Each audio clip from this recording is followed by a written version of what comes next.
대한 말씀을 계속 나누기 원합니다. 고린도후서 2장 14절에서 17절 말씀인데요. 자, 우리가 함께 오늘 말씀은 네 개의 절밖에 되지 않습니다.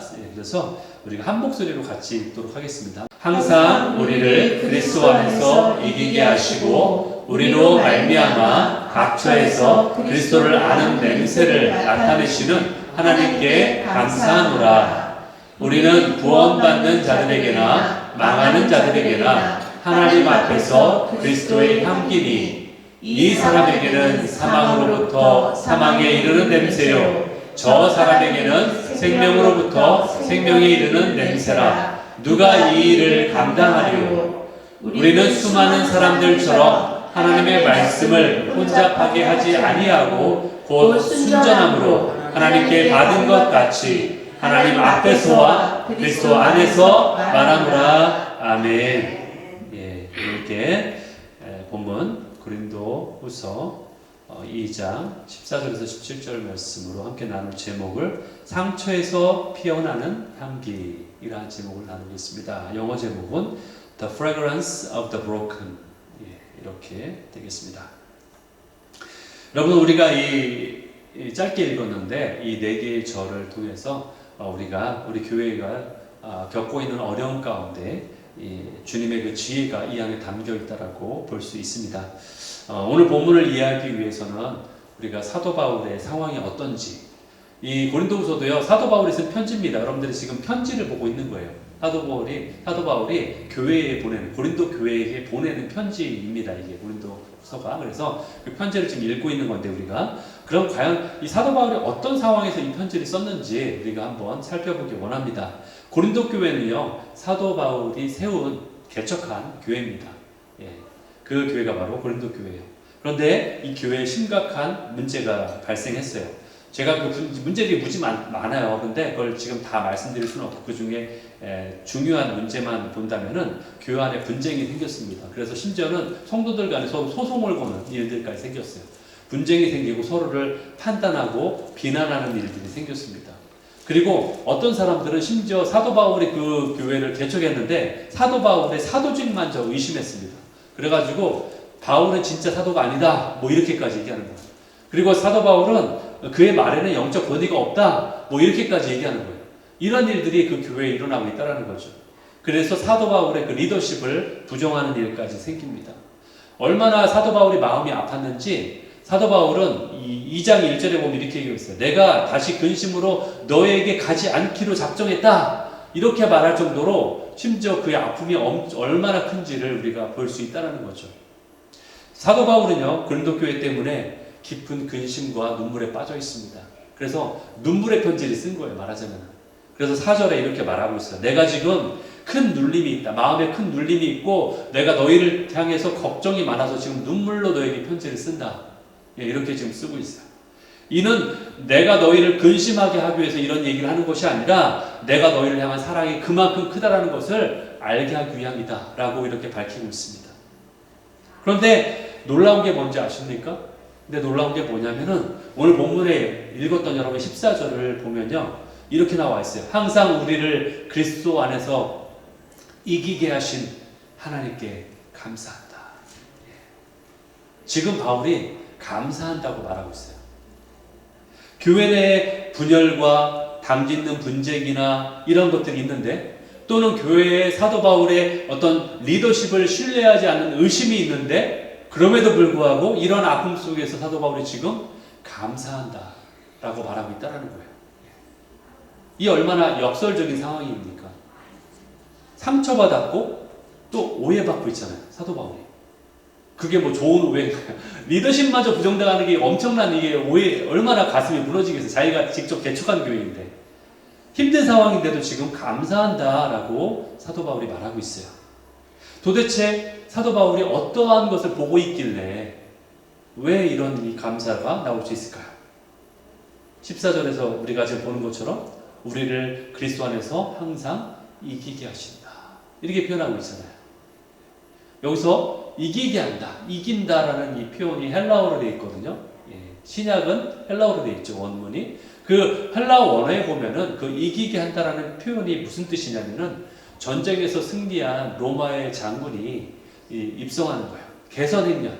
그 이기고서 그 퍼레이드를 하잖아요. 그렇죠? 그와 같은 거예요. 개선행렬이라는 것을 의미합니다. 전쟁에 승리한 장군이 전쟁에서 포획한 그런 어떤 전리품들을 가득 싣고, 그리고 뒤에는 포로들을 잡은 포로들을 이끌고, 그리고 로마 거리를 행진하고 들어오는 모습. 이것이 바로 저 이긴다라는 표현이에요. 이것을 기뻐하기 위해서, 축하하기 위해서 사람들은 그것을 기뻐하기 위해 향을 막 피웁니다. 그래서 그 향기가 온 거리마다 다 퍼지는 거예요. 그러한 장면을 지금 연상시키는 거예요. 그래서 사도 바울이 말하기를, 내가 하나님이 바로 우리를 그렇게 이기게 하신다. 개선장군처럼 우리로 전리품을 가지고서 이기게 하신다라고 표현하고 있다는 거예요. 바로 우리의 삶이 이와 같다라고 지금 말하고 있는 것입니다. 여러분은 지금 교회에서 무엇을 보고 계십니까? 교회 안에 분쟁을 보십니까? 아니면은 형제 자매의 어떤 약점이 보이십니까? 아니면은 내가 받은 상처에 여러분 집중하고 계십니까? 하지만 지금 사도 바울이 뭐를 얘기하고 있어요? 다른 걸 자기는 보고 있다라고 말하고 있어요. 본인도 지금 오해를 받고 있잖아요. 본인도 지금 교회 상처가 분명히 보이잖아요. 그런데 자신은 다른 것을 보고 있다는 거예요. 그것은 뭐냐? 하나님이 주시는 승리를 보고 있다라고 말하고 있어요. 항상 승리케 하시는 그분을 바라본다라고 말하고 있습니다. 여기 보면 지금 앞에 제가 밑줄 쫙 걸어놓은 항상이라는 말이 있어요. 항상. 이것이 중요한 거예요. 상황이 좋을 때만 내가 그리스도가 승리하는 것 같아, 이런 게 아니에요. 상황이 기쁠 때만 우리에게 승리가 있는 것 같아 라고 생각한다는 게 아니라는 거예요. 상황이 그렇지 않을지라도 항상 우리를 승리케 하신다. 항상 이김을 주신다라는 거예요. 그러면서 바울은 계속해서 우리에게 놀라운 말을 전합니다. 오늘 본문에 나오는 말씀이에요. 14절, 15절. 우리로 말미암아 각처에서 그리스도를 아는 냄새를 나타내시는 하나님께 감사하노라. 우리는 하나님 앞에서 뭐다? 그리스도의 향기다. 많이 들어본 말이죠, 그렇죠? 우리는 하나님 앞에서 그리스도의 향기다. 여러분, 여기도 중요한 통찰이 있어요. 여기서 놓치지 말아야 될 게 있습니다. 그게 뭐냐면은 향기의 주체가 누구냐라는 거예요. 우리가 그리스도의 향기라니까 여러분 보니까 마치 우리 자신이 주체인 것처럼 보이죠. 그러나 그렇지 않습니다. 여러분, 주체는 우리가 아니에요. 누구예요? 그리스도예요. 그리스도.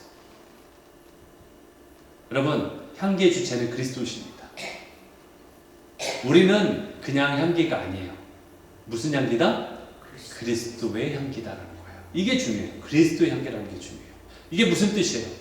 우리 자체에서는요, 육체에 썩어질 것밖에 냄새가 나지 않아요.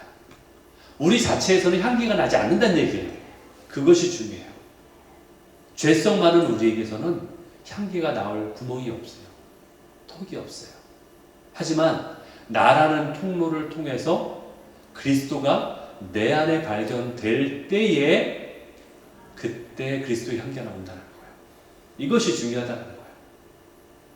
이것은 마치 여러분 깨어진 옥합에서 향유가 흘러나오듯이 우리라는 연약한 그릇이 상해지고 깨어질 때 그 틈바구니 속에서 흘러나오는 향유를 통해서 그리스도의 향기가 나온다는 거예요. 이것을 알아야 된다는 거예요. 우리는 온전한 옥합이 아니라요, 깨어진 옥합이에요. 우리는 깨어진 옥합이에요. 우리가 주님 발 앞에 드려지기 위해서는 깨어져야만 하는 거예요. 우리가 주님 앞에 드려지기 위해서는 상해야만 할 수밖에 없는 거예요. 그래서 볼품이 없는 겁니다, 여러분. 여러분들이 볼품이 없는 게 당연한 거예요. 그렇기 때문에 내가 내 스스로를 바라봐도 형편없이 보이는 거예요, 여러분들. 그래서 중요한 것은 뭐예요? 내 안의 향유를 과연 내가 간직하고 있느냐 없느냐가 중요하다는 거예요. 내가 깨어진 게 중요한 게 아니라 내 안에 향유가 있느냐 없느냐가 중요하다는 거예요. 향유가 있어야지 우리는 그리스도의 향기가 되는 거예요. 나의 깨어짐을 통해 주님의 향유가 그 틈바구니를 통해 흘러나올 때 거기에서 향기가 피어나오는 것입니다. 바울은 여기에서 한 걸음 더 나아가죠. 이 향기가 어떤 사람에게는 사망에서 사망에 이르게 하는 냄새나, 그렇죠? 그런데 또 어떤 사람에게는 생명에서 생명으로 이르게 하는 냄새다 라고 이렇게 표현하고 있어요. 16절에 나오죠. 이게 무슨 뜻일까요? 여러분, 로마의 개선 행렬, 로마의 개선 행렬에서의 향기가 피어오른다고 했죠. 많은 사람들이 개선 장군의 그것을 축하하기 위해서 향을 피웁니다. 그래서 여기저기 향기가 나오는데 그 향기에는 두 가지 의미가 있을 거예요. 로마 시민들에게는 기쁨과 환호의, 승리의, 기쁨의 의미가 되겠죠. 향기가. 그렇지만 그 뒤에 따라서 잡혀온 포로들은 뭐예요? 그들에게는 죽음의 공포일 거예요. 그들에게는 전혀 기쁘지 않습니다. 두 가지 다른 뜻을 갖고 있어요. 마찬가지로 우리가 풍기는 그리스도의 향기에 대한 사람들의 반응이 다릅니다. 어떤 사람은 그것을 생명으로 받아들여요. 그러나 어떤 사람은 그것을 거부하기 때문에 결국에는 영원한 죽음에 이르게 됩니다. 여기에 중요한 통찰이 있어요. 우리의 역할이 뭐다? 단지 향기를 풍기는 데까지만 우리의 역할이라는 거예요. 그들이 그것을 받아들이기까지 하는 건 우리의 역할이 아니에요. 우리는 그냥 향기만 드러내면 되는 거예요. 거기까지가 우리의 영역이에요. 모든 사람이 그 향기를 좋아하지 않을 수 있다는 거예요. 그것이 중요해요, 여러분들. 그것은 하나님의 영역입니다. 사랑하는 성도 여러분, 저도 옛날에 제가 여러분들께 그런 고백을 한 적이 있어요. 제가 처음 사역하기 시작하는 전도사 시절에 저에게 있었던 어떤 오해 또는 저의 어떤 기대, 잘못된, 그릇된 기대가 있었는데, 나는 다른 사람들 다 잘하니까 모든 사람이 날 다 좋아할 거야. 더군다나 전 찬양인도잖아요. 그러니까 모든 사람에게 은혜를 끼치니까 다른 모든 성도님들이 다 나를 좋아할 거야 라는 착각에 빠졌다고 제가 얘기해 드린 적이 있죠. 예. 우리는 그런 착각에 빠질 때가 너무나 많아요. 모든 사람이 다 나를 좋아할 거야. 모든 사람이 다 나를 좋아해야만 해. 라는 착각에 빠질 수 있다는 거예요. 물론 그러면 좋겠죠. 예. 그건 좋은 소망이에요. 모든 갈등이 해결되고, 모든 사람이 다 나를 좋아해야 되고, 모든 것이 다 받아들여져야 되고, 모두가 다 나를 이해하는 것이 물론 좋은 소망입니다. 좋은 기대예요. 그러나 그것이 그렇지 않다라는 거예요. 현실은 그렇지 않다라는 거예요. 서로의 입장이 다를 수도 있고, 서로의 생각이 다를 수도 있고, 서로의 견해가 다를 수도 있고, 서로가 바라보는 시각이 다를 수 있다는 거예요. 하지만 이것은요, 이 땅에서 이루어지지 않을 이상적인 생각이에요. 이것이 언제 이루어집니까? 주님이 다시 오실 그날은 이루어집니다. 그때는요, 말하지 않아도 돼요. 서로의 생각을 읽을 수 있어요. 서로가 통하니까 부활의 몸을 가졌기 때문에 생각 안 해도 서로가 저 사람이 저걸 원하는구나 알 수 있어요. 서로가 생각이 통합니다. 진정한 마음이 다 통해요. 그러나 지금은 그렇지 않다라는 거예요. 본문에서는요, 우리에게 이상적인 것을 가르쳐 주지 않습니다. 정말로 영적인 실제를 가르치고 있는 거예요. 현실을 가르쳐 주고 있는 거예요. 우리가 진실되게 그리스도의 향기를 풍기게 될 때 어떤 사람은 긍정적으로 반응하죠. 그러나 그렇지 않을 수 있다라고 말하잖아요. 지금 너희가 그리스도의 향기를 드러낼 때, 복음을 전할 때 모두가 다 그걸 찬성하지 않을 거야 라고 말하고 있잖아요. 그것이 현실이에요. 사실은 이것이 정상적인 겁니다. 여러분 괜찮아요. 그러니까 여러분들이 노력했는데 그 결과가 제대로 나타나지 않는다고 실망하지 마세요. 여러분들이 교회에서 내가 뭔가를 했는데 다른 사람들이 다 그것을 좋게만 바라보지 않는다고 실망하지 마시라는 거예요. 그게 정상이에요. 그게 여러분들이 주님 앞에 온전하려고 노력했는데 기대대로 드러나지 않는다고 여러분 낙심하거나 절대로 포기하지 마세요. 여러분 이런 표현이 있잖아요. 이건 어디 속담인지 모르겠는데, 아기를 씻는 목욕물이 더럽다고 해서 목욕물을 버리다가 아기까지 버리지 말라는 얘기가 있잖아요. 그렇죠? 그런 속담이 있어요. 정말 중요한 건요, 본질을 버리면 안 된다는 거예요. 내가 힘들다고 해서 모든 걸 다 포기하면 안 된다는 거예요. 여러분 괜찮습니다. 여러분 깨어진 모습 괜찮아요. 중요한 건 뭐예요? 깨어진 안에서 그리스도의 향기만 드러나면 되는 거예요. 거기서 그리스도가 발견되면 되는 거예요. 깨어진 자체가 중요한 게 아니라 그 안에서 그리스도의 향기가 있느냐 없느냐가 중요하다는 거예요. 그 안에. 그것을 발견하는 것이 정말로 중요하다는 거예요. 왜냐하면 결과는 하나님께 속한 것이기 때문에, 전쟁은 하나님께 속한 것이기 때문에 우리가 감당할 수 있는 영역이 아니라는 거예요. 그것은 우리가 좌지우지할 수 있는 영역이 아닙니다. 그것을 그렇게 생각하면 그건 우리의 교만이에요. 우리가 겸손하게 우리 영역과 하나님의 영역을 정확히 알아야 돼요. 그것이 진정한 겸손이에요. 하나님이 열매 맺게 하는 것도 하나님이 하시는 일이고, 우리 교회가 부흥케 하는 것도 하나님이 하실 영역이에요. 그것을 주님 앞에 내려놓아야 됩니다. 그래서 사도 바울이 뭐라고 외칩니까? 이렇게 외치잖아요. 누가 이 일을 감당하리요? 16절 마지막 절에, 마지막 부분에 누가 그렇기 때문에 이 일을 감당하리요? 이것은 절망의 외침이 아니에요. 절망에서 외치는 것이 아니라 이 일에 심히 무겁고 중요함이 있기 때문에, 그렇기 때문에 이 일이 감당할 만큼 중요한 것이기 때문에 이렇게 외치는 겁니다. 마지막으로 사도 바울은 우리에게 이렇게 권면해요. 17절에 우리는 수많은, 제가 가로치고 해석하기 위해서 일반이라고 써놨어요. 보통 사람들 얘기하는 거예요. 사람들처럼 하나님의 말씀을 혼잡하게 하지 말고 어떻게 하라? 순전함으로 하나님께 받은 것 같이, 하나님 앞에서와 같이, 그리고 그리스도 안에서 말하라. 이것을 우리에게 권면하고 있다는 거예요. 당시에는요, 이 고린도 교회 그 당시에는 하나님의 말씀으로 장사한 사람들이 많았어요. 그걸 마치 장사의 어떤 아이템으로 이용해가지고 그걸 가지고 뭔가 이득을 얻으려는 사람들이 있었다는 거죠. 그래서 자신의 이익을 위해서, 또는 자신의 인기를 위해서, 또는 자신의 다른 사람의 환심을 사기 위해서 그렇게 말씀을 왜곡시키고 그것을 혼잡하게 만들었다는 거예요. 그러나 그러지 말아라. 하나님의 말씀을 그럴듯하게 전하거나 그럴듯하게 포장하지 말아라. 그 얘기죠. 그러면서 바울은 자신을 그런 사람들과 구별시켰다는 거예요. 우리는 이러한 자가 되어서는 안 된다. 그러면서 순전함을 말하는 거예요. 저기 순전함에 나오죠. 순전함의 뜻이 뭐냐면은 바로 햇빛에 비춰진 이런 뜻이에요. 또는 투명한, 순수한 이런 뜻이에요.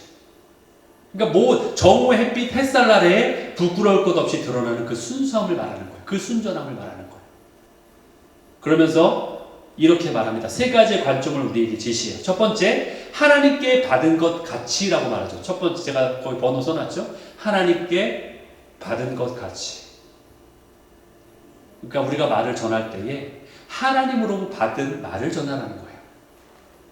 우리가 전하는 말이 사람의 말이 아니라 하나님으로부터 받은 말씀을 전하라는 거예요. 크리스찬의 삶은 어떤 소문이나 루머를 전하는 삶이 아니에요. 확인되지도 않은 소문이나 루머를 전하는 삶이 아니라 그리스도의 말씀을 전하는 입이 되어야 된다는 거예요. 크리스찬은. 그게 뭐예요? 복음을 전하는 거잖아요. 크리스찬들이 전할 거는 오로지 순전한 말씀을 전하는 거예요. 순전한 말씀으로 격려하고, 말씀으로 사랑하고, 말씀을 증거하는 거죠. 두 번째는 뭐예요? 하나님 앞에서 전하라. 이건 뭐예요? 여러분 들어봤죠? 코람데오라는 삶을 들어봤죠? 하나님 앞에 살아가는 삶의 모습으로 살아라. 그 얘기죠. 그러니까 우리는 궁극적으로 사람 앞에서 여러분들이 여러분의 친한 사람들과 얘기하든 숨어서 얘기하든 누구랑 얘기하든 사람 앞에서만 얘기하는 것처럼 생각하지만 결국은 사람 앞에서 말하는 것이 아니라 거기에 하나님이 보고 계시다. 하나님 앞에서 말하는 것처럼 말하라. 이렇게 우리에게 격려하고 있는 겁니다. 사도 바울이. 세 번째는 뭐예요? 그리스도 안에서 말하라. 이건 뭐예요? 우리의 모든 말과 행동은 그리스도와의 연합 안에서 말해야 된다. 이 얘기예요. 하나됨을 말하는 거예요. 그리스도 안에서 말해야 된다. 결국 하나됨의 연합함으로 너희가 말을 해야 된다. 이것을 우리에게 강조하고 있습니다. 자, 그렇다면 우리가 이 말씀들을 우리 현실에 한번 적용해 보기 원합니다. 첫 번째 우리가 보아야 될 건 무엇일까요? 그것을 우리에게 말하고 있어요. 오늘 말씀이. 우리는 어려운 시간들을 통과하고 있어요. 어떤 분들은 상처를 받았고, 어떤 분들은 오해를 하고 있고, 어떤 분들은 분노를 하고 있고, 어떤 분들은 그냥 지쳤다고 얘기하고 있습니다. 이 모든 것이 현실이에요. 이것을 부정하고 싶지 않습니다. 그런데 오늘 본문 말씀은 우리에게 이런 질문을 하고 있어요. 그렇다면 과연 당신은 무엇을 바라보고 있는가? 무엇에 집중하고 있는가? 내가 바라보는 것은 무엇인가? 사도 바울은 교회의 혼란 속에서도 하나님의 승리를 바라보고 있어요. 물론 앞부분에 내가 너희를 위해서 이렇게 눌려있고 힘들다는 말을 표현은 했지만 그렇다고 거기에 집중하거나 그것을 포커스하고 있지 않습니다. 하나님의 승리를 지금 집중하고 있어요. 여러분 그렇기 때문에 우리도 우리의 시선을 들어서 하늘을 바라봐야 돼요. 물론 물리적인 저 밖에 나가서 저 예쁜 하늘을 바라보는 것도 중요하지만 우리의 영적인 눈을 들어서 주님을 바라봐야 돼요. 우리의 시선을 들어야 돼요. 이 순간에도 하나님은 항상 우리를 이기게 하십니다. 아멘으로 화답하신 여러분 되시기 바랍니다. 아멘. 바울의 고백처럼 항상 우리를 이기게 하신다. 아멘. 우리의 연약함에도 불구하고 우리의 실수에도 불구하고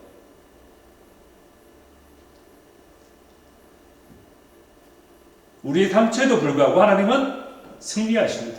아멘. 이것은 현실을 외면하자는 게 아니에요. 그게 아니라 뭐예요? 더 큰 현실을 바라보자는 거예요. 더 큰 현실이 뭡니까? 우리의 문제보다 더 크신 하나님을 바라보는 거예요. 우리의 상처보다 더 크신 하나님을 바라보는 거예요. 우리의 분쟁보다 더 크신 하나님의 평강을 기대하자는 거예요. 그게 바로 더 큰 현실입니다. 마치 내가 보고 있는 것만이 진짜 현실인 것처럼 보이지만 여러분 정말 신앙인은 더 큰 현실을 볼 수 있는 눈이 있어야 된다는 거예요. 우리가 기억해야 될 게 그럼 무엇일까요? 오늘 말씀에 우리는 그리스도의 향기라고 말하고 있어요. 그리스도의 향기라. 말만이 아니라 너희는 그리스도의 향기다. 이것을 기억해야 돼요. 여러분 우리가 아무리 연약해도 또는 아무리 부족해도 또는 우리 안에 그리스도가 계시다면 우리는 분명한 그리스도의 향기가 될 수 있습니다. 여러분 그것은 내가 능력이 있어서 그리스도의 향기가 아니에요. 여러분 그리스도의 향기라고 하면 뭐 목사님만 그리스도의 향기입니까? 그리스도의 향기면 장로님만 그리스도의 향기입니까? 아니면 신학자만 그리스도의 향기입니까? 아니죠. 우리 모두가 그리스도의 향기예요. 그것은 내가 연약하다고 내가 깨졌다고 그리스도의 향기가 아닌 것이 아니라 내 안에 그리스도가 계시면 그것이 그리스도의 향기예요. 아무리 어떤 직분이 뛰어나고 아무리 경력이 많고 아무리 은사가 많아도 그 안에 그리스도가 안 계시면 그리스도의 향기가 아닌 거예요. 우리는 그리스도의 향기입니다. 왜냐하면 내 안에 그리스도가 계시기 때문에. 아멘. 그리스도가 계시기 때문에. 여러분 그래서 옥합이 깨어져야 합니다. 옥합이 내가 깨어질 때 그 안에서 그리스도가 나타나시는 거예요. 내 연약함 안에서 그리스도의 강함이 나타나는 거예요. 내가 강하면은 그리스도는 약함으로 드러날 수밖에 없어요. 여러분이 강하시면 안 됩니다. 그리스도가 강하셔야 돼요. 우리의 깨어짐이 그래서 자랑이 되는 거예요. 여러분의 약함이 그래서 자랑인 거예요. 그래서 교회에 와서 자랑할 수 있는 거는요, 나의 약함과 나의 깨어짐이에요. 그래서 그것을 뭐라고 합니까? 그것을 간증이라고 하지 않습니까? 간증은요, 내가 이런 위대한 일을 했다라는 업적을 드러내는 것이 아니라 내가 이처럼 깨어졌습니다라는 것을 드러내는 게 간증이에요. 내가 이렇게 실패했습니다라는 걸 드러내는 게 간증이에요. 그런데 왜 그걸 드러낼까요? 그 안에 하나님이 드러나시기 때문에. 내가 깨어지니까 하나님이 드러나는 거지, 내가 안 깨어지고 어떻게 하나님이 드러납니까? 그것은 나의 자랑이지 내 간증이 아닌 거예요. 여러분 기억하세요. 그렇기 때문에 여러분의 의도나 여러분의 진심이 오해될 수 있어요. 그것이 정상입니다. 그것 때문에 실망하지 마세요. 그것 때문에 좌절하거나 포기하지 마세요. 여러분 괜찮습니다. It's okay. 찬양도 그런 말, 찬양이 있어요. It's okay, it's alright. 제가 너무 좋아하는 찬양인데 주님의 사랑은 그와 같은 거예요. 깨어져도 괜찮고 연약해도 괜찮아요. 거기서 그냥 머무시면 돼요. 거기서 그냥 머무시면 돼요. 하나님과 함께 동행하시면 돼요. 여러분 우리가 선택해야 될 게 무엇일까요? 오늘 말씀에서 마지막으로 우리에게 선택을 요구합니다. 사도 바울은 하나님의 말씀을 혼잡하게 하지 말고 순전함으로 행하라. 순전함으로 말해라. 여러분 나 자신의 입장을 변호하기 위해서 말할 수도 있죠. 우리는 또는 다른 사람을 비난하기 위해서 말할 수도 있죠. 또는 내 상처를 정당화하기 위해서 우리가 말할 수도 있어요. 그러나 바울은 다른 제시를 하고 있죠. 다른 길을 제시하고 있죠. 우리에게 정당하게 순전함으로 말하라. 너희가 순전함으로 말하라. 이것이 바로 우리에게 말씀하시는 거예요. 이 말은 다른 사람을 어떻게 설득할까? 이것이 아니라 이 말이 과연 하나님 앞에 진실한가? 이것을 생각하라는 거예요. 이 말은요, 그리스도 안에서 말하는 거예요.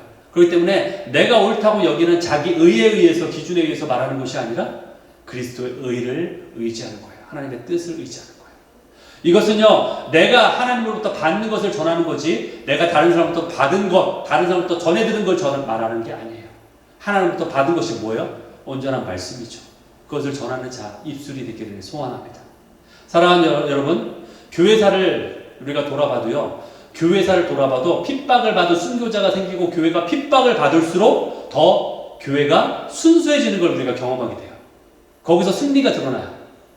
지금 하나님이 우리 교회도 동일하게 그렇게 역사하고 계시는 거예요. 아멘. 우리를 더 순수하게 하기 위해서, 우리에게 승리를 경험케 하기 위해서, 우리가 깨어짐을 통해서 그 안에서 승리를 경험케 하기 위해서 우리에게 행하시는 줄 믿습니다. 아멘. 이것만 기억합시다. 우리 역할은 향기를 그냥 피어나게 하는 자다.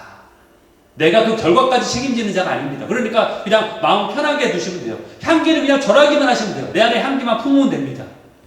다른 사람이 어떻게 반응하는 것은 그 사람의 몫이에요. 그것은 그 사람이 감당해야 할 심판받을 몫이지 내 몫이 아닌 거예요. 나는 그냥 향기만 전하는 자 되면 되는 것입니다. 그리고 변화는 성령님께 달려 있습니다. 결과는 주님의 손에 달려 있습니다. 찬양팀 나와주시고요. 오늘 하루 이 자리에서도 순전함으로 그리스도 안에서 그리스도의 향기를 우리가 전하면 됩니다. 그것으로 충분합니다. 우리 모두 그리스도의 향기를 드러내시는 하나님의 승리 행렬에 동참하시는 자들 되시기를 예수 그리스도의 이름으로 축원합니다.